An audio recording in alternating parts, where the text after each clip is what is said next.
Alors effectivement, je suis né à Falaise, mais on n'y est resté que 2 ans. Ensuite, on a bougé 2 ou 3 fois entre Louviers, les Jonquerets de Livet près de Bernay, et puis pour arriver en 65 à Douve-la-Délivrande, entre la mer et Caen. Et c'est là en fait que je suis resté jusqu'à mes 18-19 ans, quoi. Voilà. Et donc, école primaire à Douve-la-Délivrande, tranquille. Déjà, dès le début, j'ai jamais trop fait d'efforts. Voilà, on me disait toujours si Alain voulait, si Alain voulait. Bon, alors, je faisais le minimum pour que ça passe. Voilà, je m'intéressais au dessin, je m'intéressais déjà à l'histoire géo, au français, plus tard à l'anglais. Je m'intéressais pas ni au sport, ni aux maths, ni tout ça. Bon, et ça a duré jusqu'au bac. Et puis ensuite, collège et lycée Malherbe à Caen, dans les années 70, et c'est là que on découvre avec mon frère, on découvre la musique, d'abord la pop musique, les Beatles et tout ce qui va avec. Et puis un peu plus tard, en 71, je découvre le rock'n'roll à travers Gene Vincent. Voilà, mais ça c'est peut-être une histoire. Voilà, mais en tout cas, voilà, c'était enfance tranquille entre mes parents, petits commerçants, un frère et 2 sœurs. Voilà, c'était cool.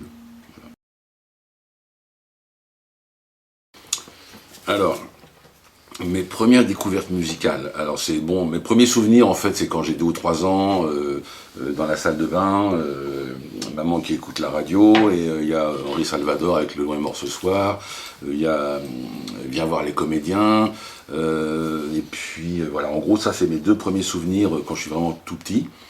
Et puis dans les années, on va dire peut-être 68, 69, avec mon frère Bertrand qui a 1 an de plus que moi, on commence on voit à la télé des trucs qui passent, là, on entend des sons plutôt sympas. Lui, il commence à jouer de la guitare, et puis on découvre les Beatles, Simon et Garfunkel, Deep Purple, enfin tout ce qui se fait à l'époque, le festival de Woodstock, Jimi Hendrix, et on achète tout ça, et voilà, je commence à collectionner les vinyles, et on commence avec Bertrand à chanter tous les deux, les Beatles, Simon et Garfunkel. Et là, on arrive en 71 où, parallèlement à ça, je découvre, grâce à Albert Resner, un pionnier du rock'n'roll dont j'ignorais tout, enfin j'ignorais quasiment tout du rock'n'roll d'avant, et je découvre Gene Vincent qui vient de mourir. Et là, c'est un des plus gros chocs de ma vie. Et dans les jours suivants, je commence à chercher partout qui est ce mec, qu'est-ce que c'est que cette musique. Et en fait, je me rends compte que quand j'écoutais les Beatles, qu'ils chantaient Matchbox, ou quand j'écoutais les Stones qui chantaient Carol, il y avait derrière d'autres musiciens qui avaient créé tout ça. Et donc voilà, je commence à partir de 71 à découvrir et à rechercher tout ce qui est rock'n'roll 50s, pionnier, à acheter des vinyles qui traînent encore sur les marchés. Mais là, bon, j'ai encore et toujours les cheveux longs, voilà, je porte des colliers afghans, des signes de la paix, des Clarks, et voilà, on est en pleine babacoolitude. Mais voilà, moi je découvre le rock, et au lycée, à la MJC, j'apporte déjà des disques de Carl Perkins, mais mes copains ils me disent mais c'est quoi ce truc, c'est pourri, voilà. Et ça dure comme ça. Et je commence aussi à chanter ça. Avec Bertrand, mon frère, on apprend du Buddy Holly, on apprend des Everly Brothers, et on commence à ajouter ça à notre répertoire. Et puis voilà, on va jusqu'en 76, où là, enfin, je me coupe les cheveux et j'assume. Voilà, je suis un rocker.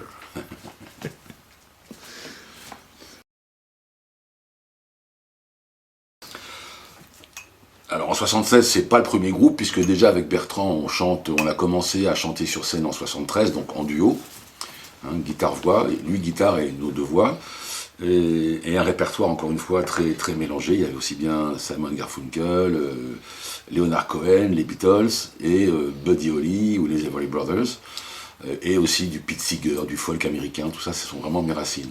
Et donc de 73 jusqu'à 76, il y a eu plusieurs groupes, et puis petit à petit quand même, en 76, il y a quand même il y a le pub rock, il y a les punks qui poussent la porte un peu. Bon, il y a un retour au rock'n'roll. Il y a eu bien avant ça aussi en France, on a eu Howard des Dames qui a fait beaucoup de bien.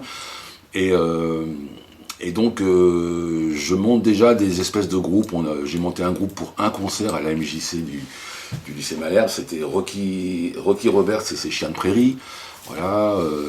Avec mon copain Momo qui est bassiste, on fait beaucoup de hard rock, de Johnny, de blues, tout ça. Bon.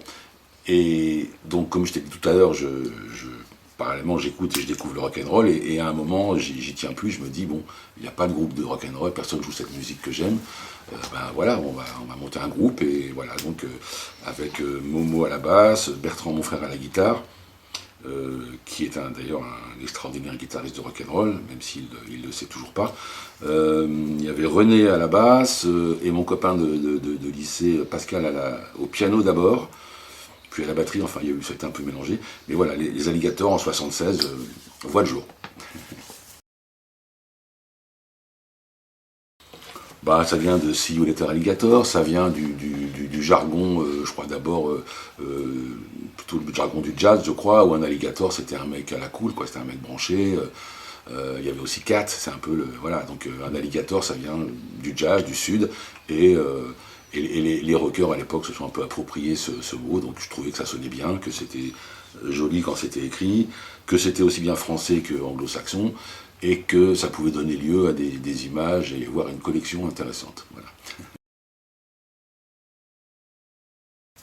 Alors oui, alors, entre 76 et 79, en gros, on tourne beaucoup en Normandie, on va même jusqu'à Villefranche-de-Rouergue, on se fait un peu connaître. Moi, j'envoie une bio, et pas du son, parce qu'on n'avait pas de son encore à l'époque, mais j'envoie une bio au magazine Jazz Blues Co, qui me font le plaisir aussitôt dans le prochain numéro de faire un article.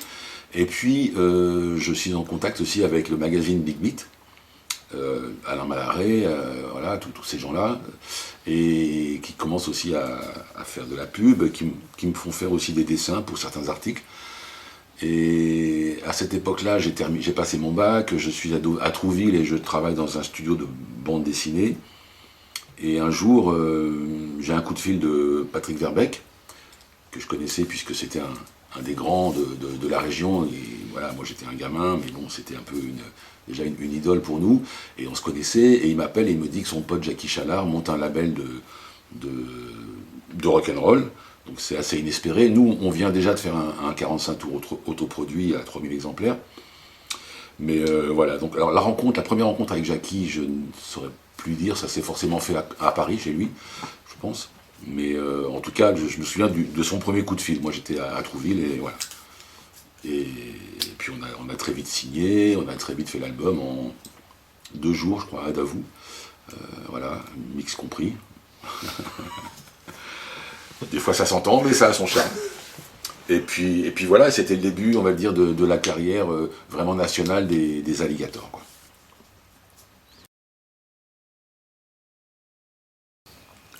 Alors donc en 80, bon, l'album est sorti depuis déjà quelques temps, et puis on a fait pas mal de télé déjà, donc on a une audience un peu, une exposition vraiment un peu nationale, comme tout à l'heure je te l'ai dit. On tourne déjà beaucoup en France, à l'époque il y a beaucoup de petits clubs, dans toutes les régions il y a des boîtes de nuit, des clubs, et ils faisaient des concerts en fait, ils recevaient des groupes de rock, je crois que ça n'existe plus vraiment. On a fait les Macumba, on a fait le Diams à Périgueux, on a fait, j'en oublie plein comme ça. Et donc on est sous contrat avec Jackie Chalard qui s'occupe de nous, avec Jean-Jacques Astruc qui est notre manager, à qui je rends hommage ici parce qu'il est toujours parmi nous et on a la chance de se fréquenter toujours. Et donc Jackie qui a quand même ses antennes un peu, pour ceux qui le connaissent, voilà, quand la porte est fermée, il passe par la fenêtre et vice versa, et il sait toujours trouver ce qu'il veut et arriver à ses fins. Et il était pote avec des gens, avec les éditions You You Music par exemple, et puis des gens qui travaillaient avec Eddie Mitchell. Donc un jour, il nous dit qu'il va proposer à Eddie Mitchell qu'on fasse le lever de rideau de son Olympia de l'hiver 80. Voilà. Alors après les tractations, comment, les pourquoi, j'ai un peu oublié. Je peux te dire que quand on est arrivé le jour même de la première, je crois, ou alors c'était la veille, mais je crois que plutôt c'est le jour même, il était question qu'on joue sans sono, pour faire comme à l'époque. Donc là, il y a eu un petit peu de grincement dedans, et puis on a réussi à passer sur la sono. Voilà. Alors, la formule de l'époque à l'Olympia, c'est déjà peut-être la troisième formule des Alligators, parce que Bertrand, mon frère, n'est plus là. Et il y a donc Marc Périse à la guitare solo, Pascal Périse, son frère, à la guitare rythmique, il y a Gilles Cantini à la basse, et Pascal Hervé à la batterie. Voilà, c'est c'est Pascal Hervé qui était là depuis le début, tout comme Gilles Cantini. Alors, en parlant d'Olympia, quand on fait cette Olympia avec Eddie Mitchell pendant un mois en 80, on a déjà fait 2 ou 3 Olympias. On a fait un festival Big Beat, on a fait un concert avec je sais plus qui. Enfin, il y a eu au moins 3 Olympias déjà, dont un avec Vince Taylor. Donc, on connaît déjà la salle de l'Olympia et on est vraiment content voilà, de passer par la grande porte avec Eddie. Et donc, il y a Richard Gottener en première partie. Ensuite, il y a l'entracte. Et quand les gens reviennent, le rideau est fermé sur le tout devant de la scène. On fait vraiment le lever de rideau, c'est-à-dire que le rideau s'ouvre. Et nous, on est alignés derrière entre le bord de la scène et l'autre rideau. Et on fait 4 ou 5 titres des Chaussettes Noires avec les titres qu'on a enregistrés spécialement à l'occasion pour le 45 tours. Les alligators chantent les Chaussettes Noires. Voilà. Et bon, c'est un mois extraordinaire. Un mois où je passe pas Rico Martin sans repenser tout de suite à des tas de moments, d'images. Voilà, c'est pour un mec de 18 ans comme moi à l'époque, se retrouver là avec à écouter comme ça derrière le rideau et à regarder Eddie faire ses chansons toute la soirée avec les musiciens qui l'accompagnent et tout, c'était vraiment extraordinaire. Hein. Puis les rencontres avec Mort Schumann, avec Johnny déjà, Eddie évidemment, puis plein d'autres. Annie Cordy qui était une nana super. Enfin voilà, c'était vraiment un mois incroyable. Ouais.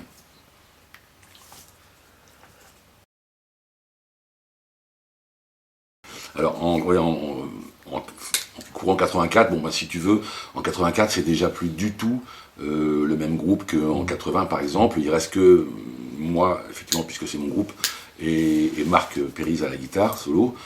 Et il y a à l'autre guitare, il y a Rudy Muller, qui nous a quittés malheureusement il y a quelques années. Maurice Mathias à la batterie et Sylvain Almeida à la basse. Voilà, donc c'est vraiment la dernière formule des alligators. Et entre-temps, il y en a eu une autre dont on parlera peut-être plus tard. Et puis, ben, disons que ça fait quand même déjà, j'ai commencé en 76, ce groupe. On a un peu initié avec d'autres comme Tony Marlowe à Paris, on a un peu initié la vague de rockabilly des années 80.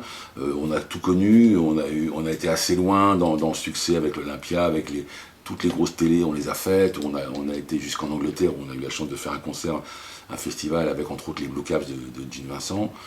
Enfin vraiment, on a été en Espagne, on a été je sais plus où, et on a beaucoup écumé. Et puis le monde change autour de nous, la mode est passée, et puis moi je suis un peu fatigué de ça, non pas de la musique, mais j'ai envie de m'exprimer autrement.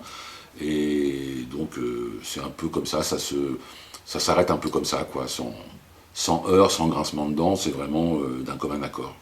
Voilà. Donc en fin 89, début 90, effectivement, je forme Pogo. C'est-à-dire que entre les alligators 84 et là on est en 89-90, j'ai passé toutes ces années-là à faire beaucoup de bandes dessinées, beaucoup de dessins, et tous les soirs j'allais chanter place de la Contrescarpe à Paris avec mon ami Jackie Guérard qui lui aussi nous a quittés. Moi je vais bien. Hein. Donc je vais place de la Contrescarpe, Jackie est pianiste et il raconte des histoires drôles. Et moi je l'accompagne à la batterie et je chante avec lui, on chante, voilà, et on fait L'Orequin Chagrin et après on va chez Félix. Et toute la nuit, toutes les nuits, voilà. Et c'est comme ça que je gagne ma vie à cette époque-là. Et ça marche vachement bien, et il y a plein de copains qui viennent, hein, tous les potes viennent faire le bœuf. Ahmed que j'ai connu quand les alligators chantaient en Savoie, qui venait nous voir en concert. Donc Ahmed lui aussi est monté à Paris, il chante aussi dans le coin de la Contrescarpe, donc il vient souvent faire le bœuf. Il y a Olivier Giraud, ex-Tinkat Casanova, qui n'est pas encore parti au Texas, mais qui vient aussi faire le bœuf. Enfin, bref, le Requin Chagrin et chez Félix, c'est un peu un laboratoire où on chante tous, et on chante des Beatles, Paul Anka, enfin tout ce que tu veux. Et moi, de toute façon, j'ai toujours adoré cette musique, depuis que mon frère m'a appris à harmoniser. Et je parle tout le temps, enfin, j'ai vraiment envie un jour de monter un groupe vocal. Et au Requin Chagrin, je rencontre quelqu'un qui habite à côté un jour, ça doit être en 85 ou 6, qui s'appelle Christophe, c'est un mec plus jeune que moi, qui est batteur et qui travaille dans la pub, et qui cherche une voix rock pour faire une pub pour le rasoir traceur de chez Philips. Voilà, et il m'embauche, je fais la séance avec lui, et puis il me dit, bah, on n'a qu'à faire un groupe, voilà. Donc je saisis l'occasion pour essayer de faire un groupe de rock toujours, mais on va dire plus dans l'air du temps, plus d'actualité, voilà, en oubliant un peu le côté très pionnier, et voilà. Et donc, on monte un groupe, ça s'appelle Alain et les Martiens. Et puis, je commence à faire des chansons, on fait des reprises, on travaille avec pas mal de gens, on fait des maquettes, et ça dure un bon moment, on enregistre beaucoup, beaucoup de trucs. Mais ça fonctionne pas, quoi, voilà. Là, j'ai retrouvé, enfin, j'ai des cassettes, là, j'en ai des dizaines, il y a des super chansons, mais ça fonctionne pas, les Martiens ne veulent pas décoller. Donc, et un jour, avec Christophe, on va voir le film Cry Baby de John Waters avec Johnny Depp, qui se passe dans les années fin 50, début 60, où il y a plein de doo-wop et plein de rock'n'roll. Et Christophe, en sortant, me dit, mais écoute, les Martiens, ça fait chier, ça marche pas, bon, ça le fait pas.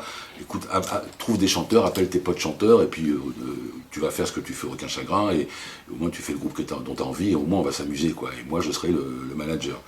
Voilà. Et donc, ouais, je disais super. Et on s'imagine que bon, ouais, on va bien s'amuser, que ça va être sympa, qu'on va faire peut-être le New Morning une fois par an, au mieux, quoi. Mais pas plus, quoi. C'est vraiment un truc de plaisir. Et à tel point, enfin, j'imagine tellement pas que c'est un truc qui va nous prendre beaucoup de temps ou qui va décoller que les copains que j'appelle, c'est Kent, j'appelle JP des Innocents, et j'appelle peut-être Tony Marlowe, je sais pas, enfin voilà, j'appelle les potes qui ont des groupes ou qui font de la musique, et dont je sais qu'ils aiment ça et qu'ils le font pas, que ça pourrait être une récréation, quoi. Bon, tous ils déclinent parce qu'ils sont tous pris. Il se trouve que Pascal, ex-Alligator, revient à Paris pour essayer de passer un examen pour être infirmier psychiatrique, voilà, qu'il n'aura pas. Il se trouve que Ahmed est dans le coin, donc je pense à Pascal, à Ahmed, on se réunit et on cherche un quatrième. Olivier, dont j'ai parlé tout à l'heure, ex-Casanova, qui a une voix merveilleuse, ne peut pas parce qu'il est en train de partir pour Austin. Et donc on passe des annonces dans l'IB, voilà. Et il y a des gens qui arrivent, on a même auditionné une ou deux jeunes filles, on a auditionné pas mal de gens, et à un moment, on trouve quelqu'un qui s'appelle Bertrand, qui est sympa, qui a un bon look, une bonne voix, qui est disponible, et aussi un autre, je connais, Michel peut-être, je ne sais plus son prénom, c'était un type qui venait de Pologne ou de je ne sais plus quel pays d'Europe centrale, bon, qui vivait en France, qui chantait bien aussi, qui chantait ténor. Et donc à un moment, on commence, on est 5, et on commence à répéter. Et jusqu'au jour où ce cinquième dit à un moment à Ahmed en répétition, ah non, non, mais attends, en gros, il lui fait comprendre qu'il ne peut pas atteindre la note, que c'est lui-même qui va la faire. On s'est regardé, voilà, donc c'était fini pour lui. Et on s'est retrouvé à 4, et on a continué à répéter, donc avec Christophe, mon ex-batteur des Martiens, qui commence à nous trouver des petits concerts par-ci par-là. Lui, il a un petit camion, donc il peut nous trimballer. On commence aussi, grâce à lui, à enregistrer des maquettes, on commence à aller voir des maisons de disques. Voilà, et là, je pense qu'on est, oui, entre 90 et 91, quoi. Et ça commence un peu à parler. On fait des festivals de rock, on fait le festival du Blanc, la ville du Blanc, avec Little Bob ou Paul Person, enfin, on fait plein de trucs comme ça. Et voilà, et ça commence à faire un peu du bruit, comme ça, en tout cas dans le milieu musical rock'n'roll. Alors j'ai plus tous les détails, tout le cheminement, mais tout ça jusqu'au jour où on est à la veille, vraiment, la veille, c'était le lendemain, donc on est à la veille de signer avec Warner, mais qui, eux, ont décidé de sortir Le Lion est mort ce soir en premier single, parce que c'est moins risqué. Mais on est aussi dans les petits papiers de Marc Lambroso, Remark Records, qui lui est très tenté aussi, mais voilà, il hésite encore. Et donc, on fait la première partie de Screaming Joe Hawkins à l'Élysée-Montmartre. Warner, ils sont là avec le champagne pour après, parce que le lendemain on signe. Et quand on sort de notre concert et qu'on passe devant les gens comme ça, il y a le patron de Warner, dont j'ai oublié le nom, qui dit à Marc Lambroso, un peu en rigolant, ah, t'as vu, ils sont bien les petits, mais tu vois, la suite c'est bien aussi, genre, voilà, les petits c'est pour nous. Ça a énervé Marc, qui a appelé son avocat et avec qui on s'est mis d'accord très vite, parce que lui était d'accord pour sortir le chat, notre titre, avant le mort ce soir. Voilà. Et après, bon.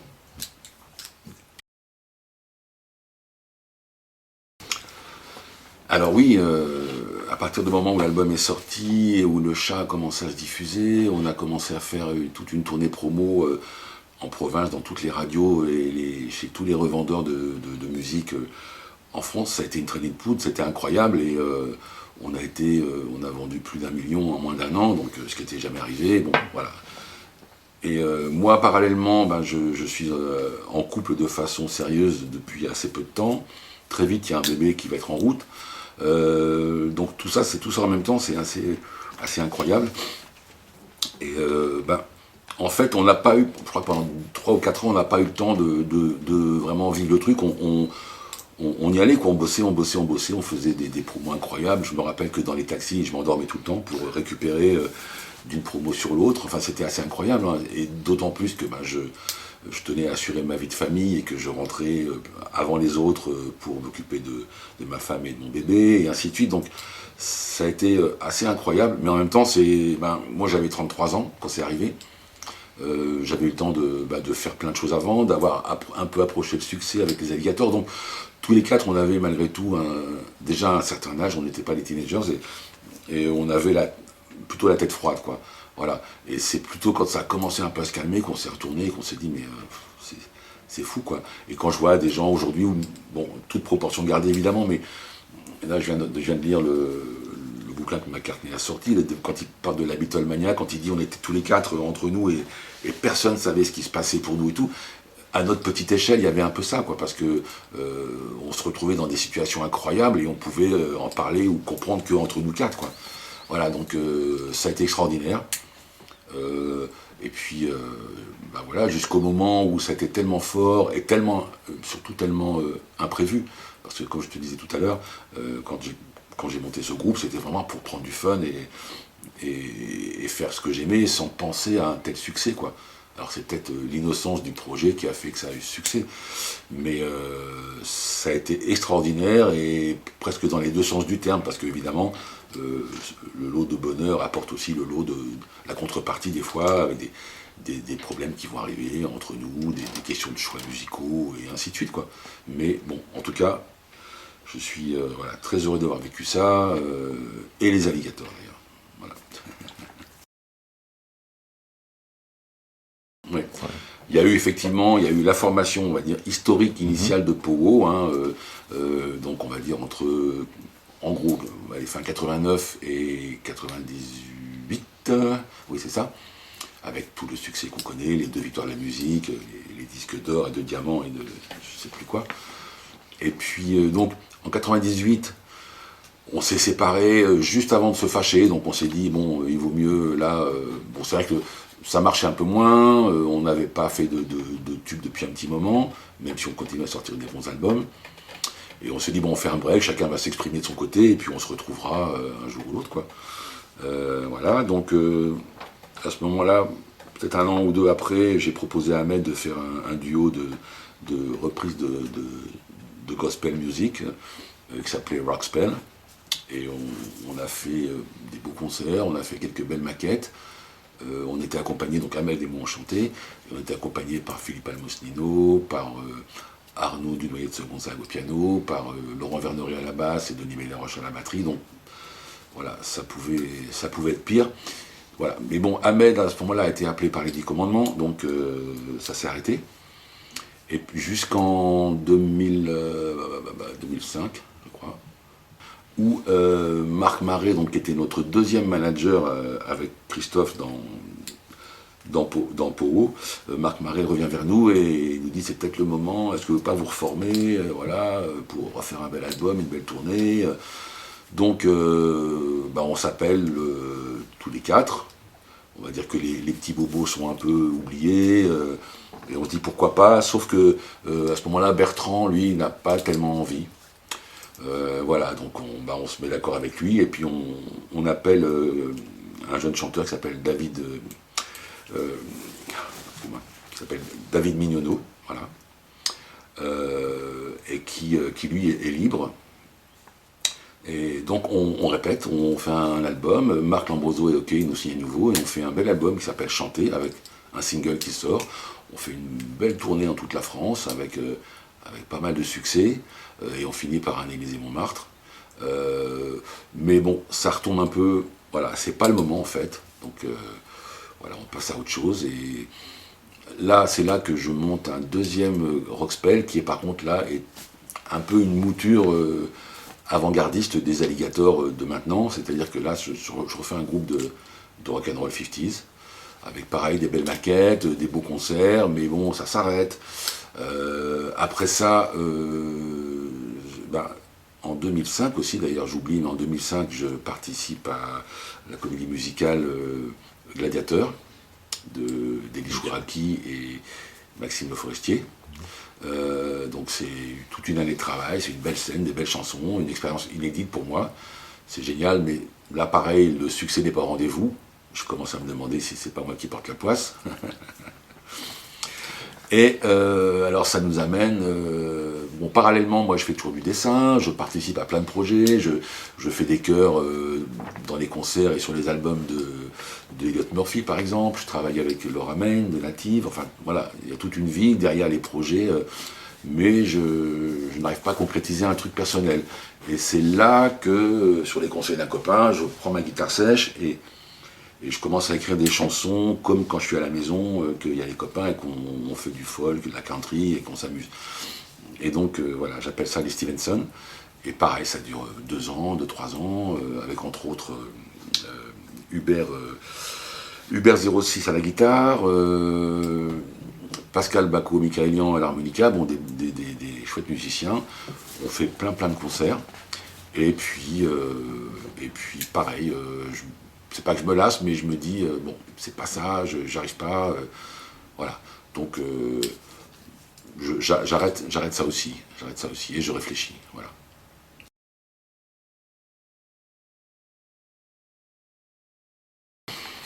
Alors, dans les années 2000, moi, j'habitais tout près de la Bourse à Paris, et tout près de la boutique du fan club parisien d'Elvis, qui s'appelle Elvis My Happiness. Donc, j'allais souvent à des événements organisés par eux, on allait faire le bœuf dans la boutique, enfin c'était très vivant. Et un jour, donc Jean-Marie Pouzin, le boss, me propose de chanter, de prendre la place d'Elvis dans un concert où je serais accompagné par Scotty Moore à la guitare, par Jerry Sheff à la basse et par Glenn Harding au piano. Donc je me demande, je réfléchis, est-ce que je vais être à la hauteur, d'autant que c'est le répertoire d'Elvis quand il débute, c'est-à-dire quand il a la voix la plus haut perché, et que c'est pas tout à fait mes tonalités. Donc, et puis évidemment je dis oui. Hein, donc, voilà, donc c'est trop chouette. Et vient le jour où on répète avec Scotty et donc toute cette belle équipe. Et je me souviens qu'à un moment, il y avait une chanson, c'était peut-être Cloudy Miss Cloudy, où je me permets de demander à Scotty si on ne pourrait pas bouger une tonalité. Et je ne sais même pas s'il m'a répondu, enfin il était scandalisé, quoi. C'est quoi ce petit conte français qui n'est pas à la hauteur, quoi. Donc j'ai rien dit, j'ai continué à chanter en m'arrachant les cordes vocales. Et le concert s'est bien passé. Bon, le contact a très bien passé avec Glenn Harding, le pianiste. Donc quand on était au restaurant, il me racontait que chez lui, à Lubbock, au Texas, il avait bien connu un petit jeune qui s'appelait Buddy Holly à l'époque. Enfin voilà, bon, avec ces gens-là, on a des conversations incroyables, quoi. Par contre, Scotty était voilà plus... Avant même que je lui pose la question sur la tonalité à changer, il était plus distant, plus... Je pense que c'est quelqu'un qui en avait un peu gros sur la patate, et voilà. Bref, mais c'était un concert extraordinaire, et c'était fabuleux d'entendre les vrais plans de guitare par le vrai guitariste. Voilà, c'était un truc incroyable, quoi.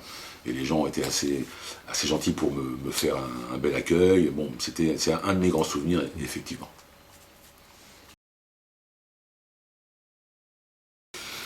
Alors, déjà, en fait, je suis arrivé dans cette histoire de comédie musicale. Bon, j'avais déjà eu un aperçu puisque Ahmed était en plein dans les 10 commandements. Et moi, j'avoue que ça n'a jamais été ma tasse de thé, ni mon univers, ni musical, ni autre. Moi, je n'ai jamais été comédien et ça ne m'a jamais attiré. Et quand un ami donc, qui travaillait pour la maison de disques, qui préparait le projet, m'a demandé si je voulais postuler et être sur la liste des éventuels candidats, parce qu'il y aurait une voix grave, d'abord j'ai dit non. Puis il est revenu à la charge, et puis voilà, mais je disais toujours non, jusqu'au moment où il me dit, écoute, il va y avoir les maquettes à faire de toute façon, donc même si tu veux pas faire le rôle, si tu veux, tu peux au moins poser ta voix sur les maquettes, ça te fera un peu de pognon, et voilà. Je dis pourquoi pas. Et puis donc, parallèlement, je me dis, bon, je vais quand même à une audition. Et là, à l'audition, on me fait chanter, enfin, on me demande de chanter Les Lacs du Connemara. Donc, j'étais incapable d'apprendre cette chanson, tellement je trouve que c'est pas bien.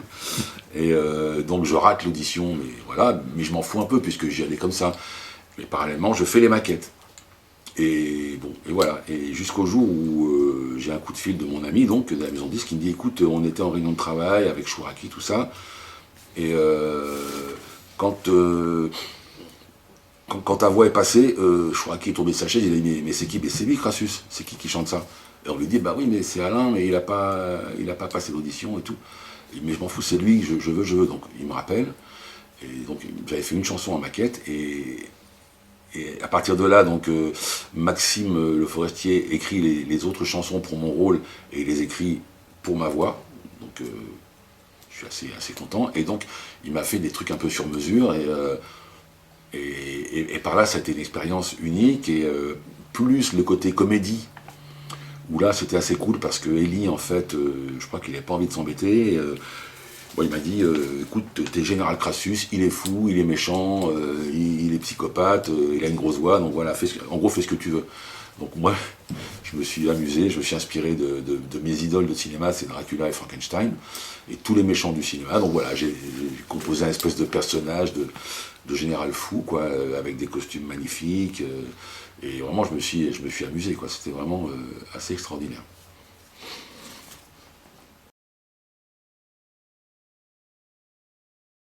Bah, en fait, on n'a pas encore parlé de ça, mais moi, depuis que j'ai l'âge de tenir un crayon, je dessine, et bien avant que je découvre la musique, ma voie était tracée. C'est pour ça que j'en faisais un peu le minimum, je crois, à l'école. C'est que je savais de toute façon que je serais dessinateur de bande dessinée, et le reste, moi, je m'en foutais un peu. Donc j'ai toujours été dessinateur, en plus, comment dire, reconnu pour ça dans la famille. Vraiment, mes parents me suivaient là-dessus. Alors qu'ils ne suivaient pas forcément mes frères et sœurs sur d'autres projets. Bon, c'était pas cool, mais bon, des fois c'est injuste, et voilà, c'est comme ça. En tout cas, voilà, j'étais dessinateur. Là-dessus est arrivée la musique, et à partir de là, j'ai toujours mené les deux de front. Et quand la musique marchait moins bien, je reprenais le dessin, et voilà. Et donc j'ai fait, comme tu disais, j'ai fait des bandes dessinées, de la pub, des illustrations, des affiches, enfin des milliards de choses. Et entre autres, dans les années après les Alligators, j'ai fait des choses dans Pilote et dans Métal Hurlant. Donc là, le rapport à la musique commence à être plus cohérent. Alors déjà, quand je dessine, moi j'écoute de la musique, évidemment. J'ai beaucoup dessiné autour de mes héros du rock. Et puis, là où j'ai un peu arrêté tout ça, enfin le dessin, c'est après Poho, parce que je crois que Poho m'a... Juste avant Poho, je faisais pas mal de choses. Je dessinais pour le magazine de Carali, le petit psychopathe illustré, par exemple. Je faisais plein de BD, et avec Poho, j'ai plus le temps du tout. Donc j'ai arrêté, et il m'a fallu beaucoup de temps après pour y revenir, et j'y suis revenu par des trucs comme ça, des portraits d'Amérindiens, par ensuite des portraits de rockers, de chanteurs, de chanteuses que j'aime, avec pas mal d'expos chez l'ami Patrick Renassia d'ailleurs. Et, et puis voilà, et puis je dessine pour des amis. Là je repense, j'ai un nouveau projet d'expo, mais c'est vrai que le dessin prend un peu moins de place dans ma vie aujourd'hui, même si je sais que c'est toujours là, et que j'y reviendrai, quoi, avec un projet ou l'autre. Voilà. Je dis toujours je dis toujours en fait que le dessin c'est mon vrai métier, quoi, et que je suis quelqu'un de plutôt modeste a priori, mais je dis aussi souvent que, parce que j'en suis persuadé, que si j'avais pas arrêté le dessin, que si j'avais continué le dessin, que fait par exemple les bonnes études, anatomie, enfin dessin classique, tout ça, en plus de ce que je savais déjà faire, et que j'avais suivi un vrai cursus, et que j'avais pas fait de musique autant, je pense que j'aurais eu une très très belle carrière par rapport au dessin, parce que je suis meilleur dessinateur que musicien. Voilà. Il se trouve que j'ai. Non, mais il se trouve que. Non, non, non. Il se trouve que j'ai une voix qui n'est qu'à moi, qui est assez particulière, donc c'est ma chance. Mais je ne suis pas musicien, je ne sais pas lire. Je sais à peine composer, voilà, je connais 3 accords et c'est pas de la fausse modestie. Pour moi, être musicien, c'est vraiment autre chose que ça. Moi, on va dire, je suis rocker, je suis, voilà, tout ce qu'on veut, mais je suis pas musicien. Voilà. J'ai juste su peut-être faire fructifier le talent que j'avais. J'espère que je ne heurte personne et que j'ai pas l'air de faire de la fausse modestie parce que c'est pas du tout le cas.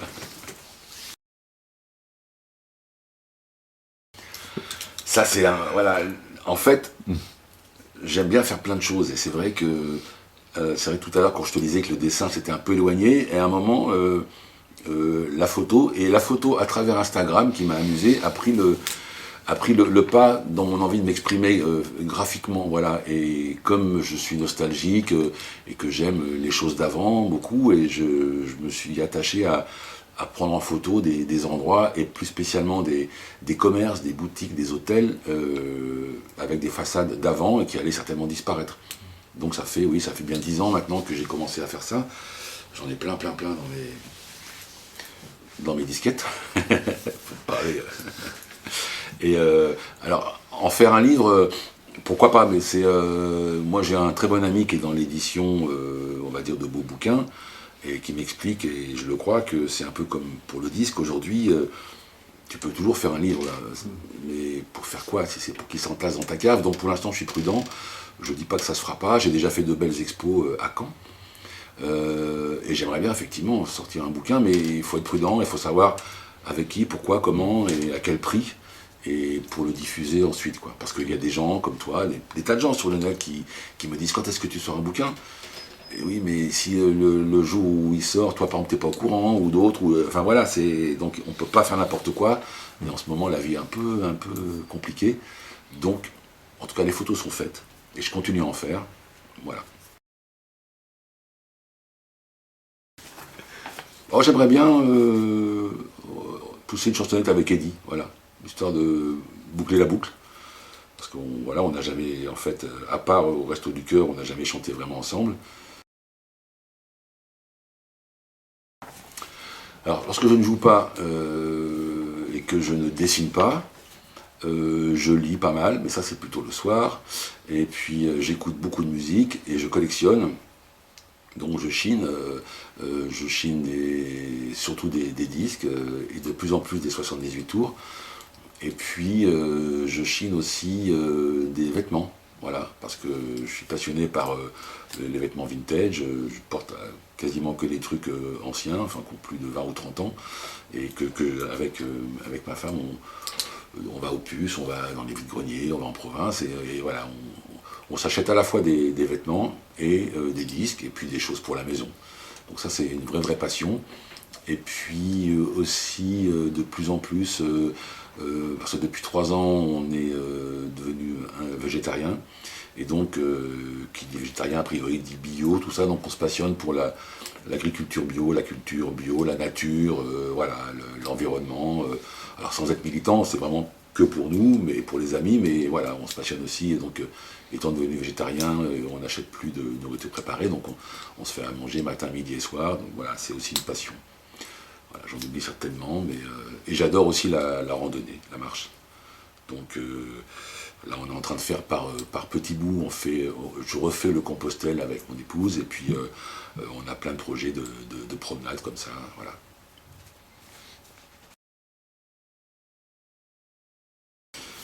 Alors, les 2 années de confinement, il y a eu, si je ne me trompe pas, il y a eu 3 confinements en tout hein, dans Ouais, les enfin, 2 années. Alors, le premier confinement, je l'ai très bien vécu.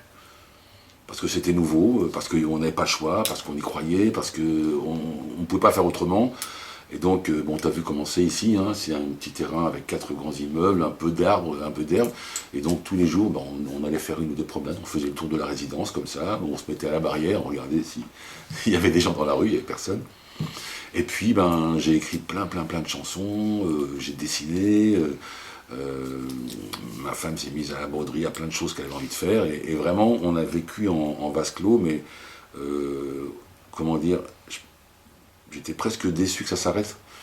D'une part parce qu'on était bien, et d'autre part parce que je me disais que c'était trop tôt d'arrêter. Voilà. Euh, Après, le deuxième, ça a été aussi, mais c'était moins productif, parce que déjà il était moins féroce, on pouvait sortir un peu plus, tout ça, donc on était tenté d'être un peu plus dehors.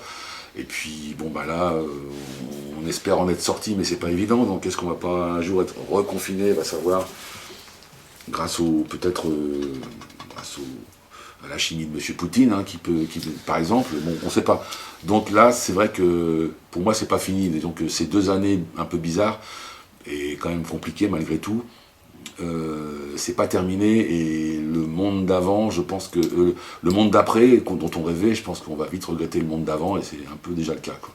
Donc bon, je suis pas ni pessimiste ni optimiste. Je prends la vie comme elle vient et j'essaie de continuer de créer, d'avancer, de faire des choses. Mais c'est vrai que je ne voudrais pas avoir 18 ans aujourd'hui. Voilà.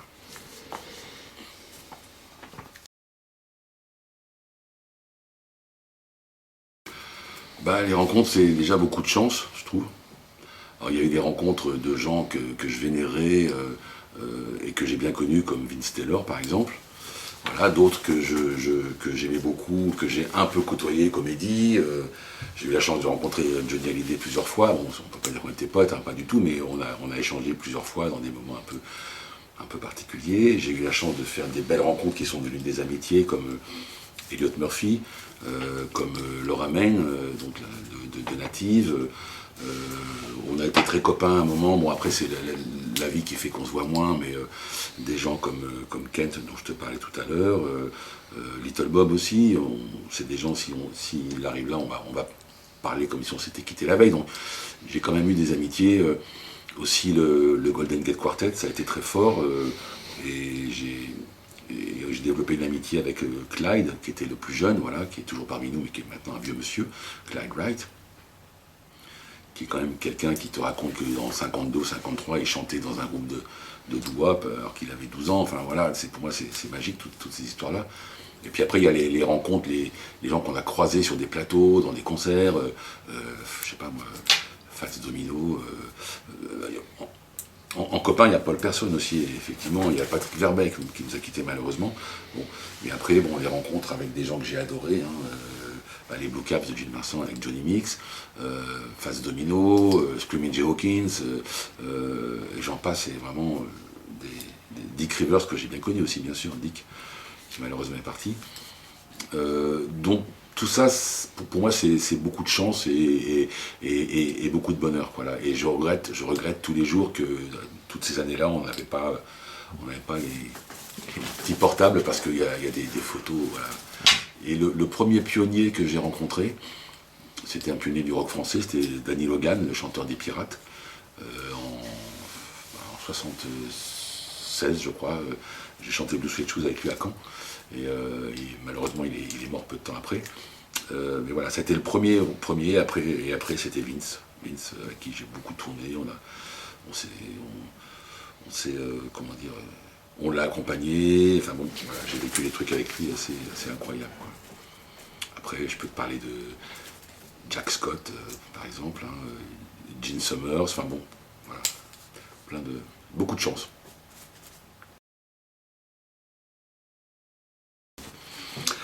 Alors oui, quelques mois avant le premier confinement, bon, c'est en février, 2019, donc pour mes 60 ans, j'organise un concert de rock'n'roll au Balajo, parce que ça fait quand même pas mal de temps que je suis revenu, en tout cas, de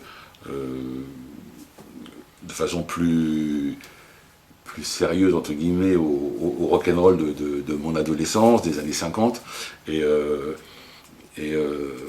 très souvent on va au Balajo à cette époque-là, donc il y a 2 ans et demi, où tous les mercredis il y a une soirée rock'n'roll avec des danseurs, un DJ, c'est l'ami Turkey qui organise ça. Et on retrouve plein de potes du milieu rock'n'roll, on s'habille vachement bien, et voilà, c'est notre moment à nous. Et donc, pour mon anniversaire, pour mes 60 ans, j'appelle quelques copains musiciens, et je monte un groupe, et on fait un joli concert. Et puis, comme à cette époque-là, donc il y a 2 ans et demi, 3 ans, j'ai pas vraiment de projet en route, tout d'un coup je me dis, mais t'as encore la voix, t'as encore l'énergie, t'as encore l'envie, il y a a priori une scène qui existe et puis un circuit de concerts, de festivals qui pourrait te permettre de t'exprimer. Pourquoi tu ne montrais pas un groupe de rock'n'roll, voilà, comme avant, un peu boucler la boucle. Et puis l'envie me prend, j'y pense, et là je commence à penser comme toujours à comment je vais appeler ça. Et plus ça va, plus je me dis, mais pourquoi pas les alligators? Alors il faut savoir que moi, les alligators, il y a 5 ans par exemple, tu m'aurais dit, tu vas reformer les alligators. Je dis, mais non, c'est loin, c'est fini, on était jeunes. En plus, même pour moi, c'est presque mythique. Et par respect pour les gens qui ont aimé ça, par respect pour mes musiciens d'avant, et pour l'histoire, je me dis, mais non, tu peux pas refaire un groupe qui s'appelle les Alligators, parce que je sais très bien qu'il y aura personne de l'époque, à part moi.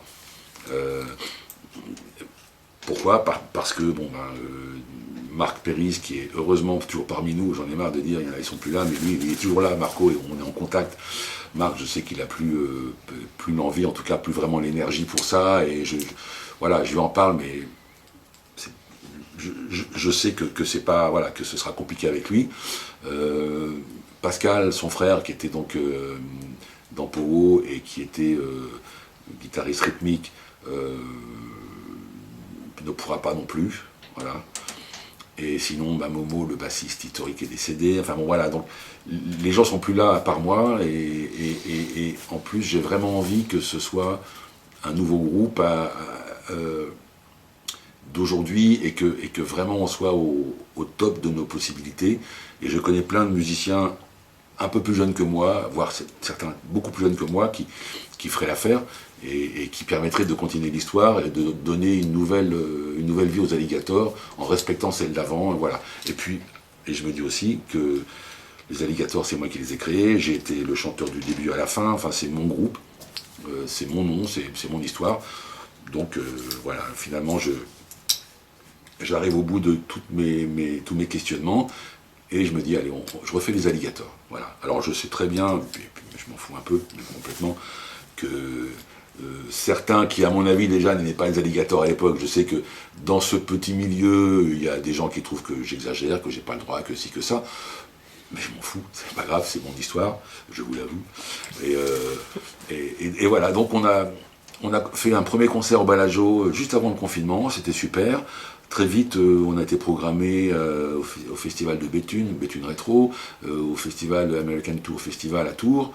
Malheureusement, ces deux festivals ont été déprogrammés 2 fois de suite. Alors Béthune, on a réussi à le faire l'année dernière, mais l'American Tour Festival n'a pas été reprogrammé, voilà. Et là aujourd'hui, donc j'ai enregistré déjà quelques titres que j'ai écrits pendant le confinement. Et puis je prépare une nouvelle session d'enregistrement, j'ai 2 clips en préparation, et je vais bientôt mettre les titres sur des plateformes, et sur Facebook, enfin voilà, sur YouTube, et peut-être préparer un vinyle pour assez vite, quoi. Et je cherche, là, voilà, j'ai trouvé un tourneur en province, et on commence à élaborer une tournée, voilà. Donc c'est reparti pour les alligators, j'espère que j'aurai l'énergie.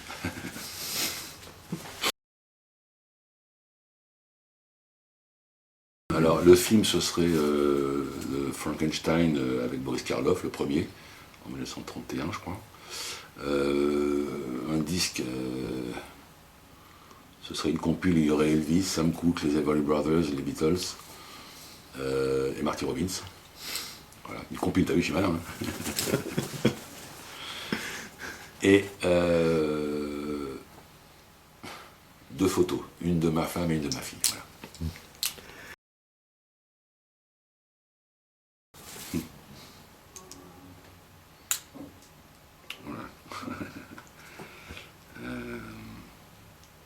Peut mieux faire.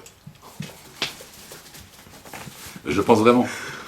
Si tu veux, par exemple, je m'en veux d'avoir rien sorti, même en indépendant, même n'importe comment, ouais. En gros entre Powo et aujourd'hui, quoi. Parce que oui, je sais que, voilà, mais je pense que ça, c'est parce que on a été tellement haut avec Powo qu'après, tout me paraissait pas forcément moins bien, mais à quoi bon, quoi.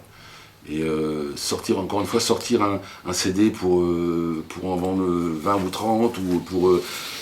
je sais pas, je me suis un peu dégonflé sur mes quelques aventures, parce que là, des maquettes, des trucs. Je pense qu'un jour je vais sortir un coffret comme ça. Et là il y aura tout, parce que j'en ai plein des chansons dans des styles un peu différents, tout ça. Et d'ailleurs tout à l'heure tu disais que quand j'ai fait Powo, c'était dans un style très différent des Alligators, mais pour moi non. Pour moi non, parce que les premiers concerts de Powo, on faisait a cappella, on faisait Crying de Chapelle, on faisait des morceaux de Gene Vincent, on faisait des Beatles, on faisait du Elvis, tout ça a cappella, et c'était rock'n'roll, on faisait Louis Louis, Aiko Aiko. Donc pour moi c'était juste, on a en gros enlevé les instruments, et puis il y avait plus de voix. Alors après, le succès de Powo a fait qu'on a été un peu vers quelque chose d'un peu plus variété, et aussi bien dans l'image que dans certaines chansons, bien sûr. Mais pour moi, Powo, c'était aussi un groupe de rock'n'roll. Voilà. Donc tout ça, c'est logique, c'est cohérent.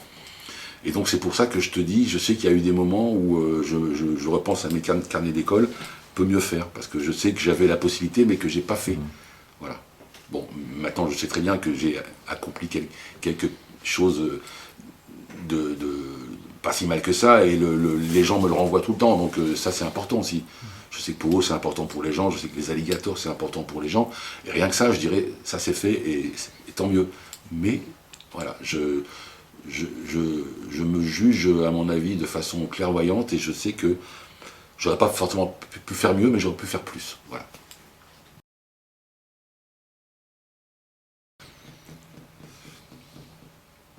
Bah, toi, parallèlement, là, je t'ai dit tout à l'heure, juste avant, je t'ai dit, oui, elle peut mieux faire, donc ça pourrait être un regret, mais en même temps, je pense que les hauts et les bas et les moments d'absence que j'ai eus font que je suis ce que je suis aujourd'hui. Donc,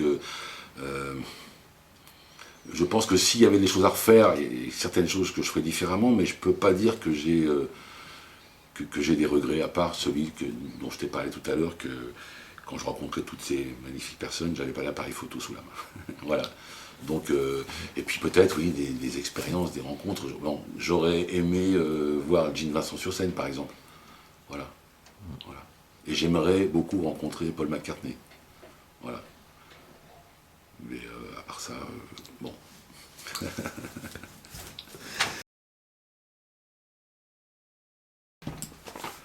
Le vieux sage. euh,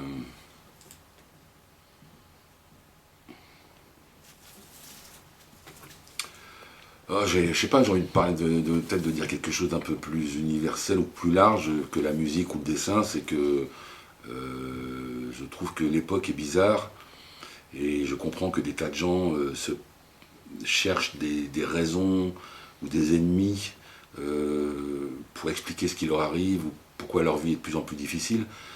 Mais je crois que c'est dangereux, et que la solution, elle est plutôt dans toujours et encore le respect mutuel, l'écoute, la compréhension de l'autre, quel qu'il soit, et surtout pas chercher, voilà, chercher les causes de son malheur ailleurs même si évidemment il y a la conjoncture économique, il y a les boulots qui sont pas assez payés, il y a des tas de choses, donc c'est pas aussi simple que ça, mais en tout cas, je pense que si au jour le jour, chacun se sourit, chacun se dit bonjour, au revoir, se serre la main, ou se check, et respecte l'autre, voilà, il faut privilégier le dialogue encore et toujours. Voilà, je trouve qu'il y a trop de dureté et de haine au pluriel maintenant, aujourd'hui, et je ne pensais pas qu'on en arriverait là. Donc, je ne sais pas si je suis clair, mais c'est vraiment un message peut-être un peu babacool, mais je suis un vieux babacool, hein, je suis de la génération. Et franchement, quand j'avais 15 ans, je ne voyais pas l'an 2020 comme ça. Donc, serrons-nous les coudes, soyons bons, gentils, altruistes, et peut-être que les choses, petit à petit, s'amélioreront. Voilà. Et allez en paix.